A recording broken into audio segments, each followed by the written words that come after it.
आता बातमी जात पंचायतीच्या अन्यायासंदर्भातली। मुलीचे पिता मराठीत बोलले म्हणून त्यांच्यावर जात पंचायतीने कारवाई केली। मिरज मधल्या बेडगमध्ये हा धक्कादायक प्रकार समोर आलाय। गोसावी समाजातल्या शिवाजी जाधव यांच्या मुलीचं लग्न 3 वर्षांपूर्वी मिरजेतल्या तरुणाशी झालं। 6 महिन्यांनंतर मुलीच्या नंदेच्या डोहा जेवणासाठी मिरजेतून आमंत्रण आलं। त्यासाठी जाधव यांनी मराठीतून संभाषण केलं, मात्र तेच पंचांना खटकलं। समाजाच्या पारंपरिक भाषेत न बोलता मराठीत बोलले म्हणून बैठक झाली। त्यासाठी सांगली आणि गोव्यातल्या पंचांना आमंत्रण देण्यात आलं। त्यावेळी मुलगीही घरात मराठीच बोलते अशी तक्रार करण्यात आली।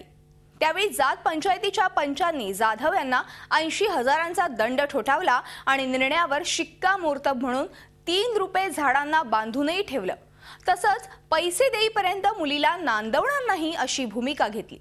जाधव यांनी मुलीला पुन्हा नांदवण्यास न्यावं यासाठी परोपरीनं जात पंचायतीकडे दाद मागितली, मात्र त्याचा काहीच फायदा होत नसल्याचं पाहून जाधव यांनी मिरज न्यायालयात दावाही दाखल केलाय। मात्र कोर्टातही केवळ तारखांवर तारखाच मिळतात।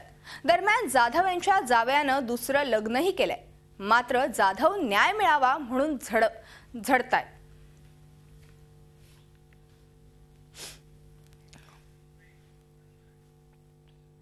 झी 24 तास एक पाऊल पुढे।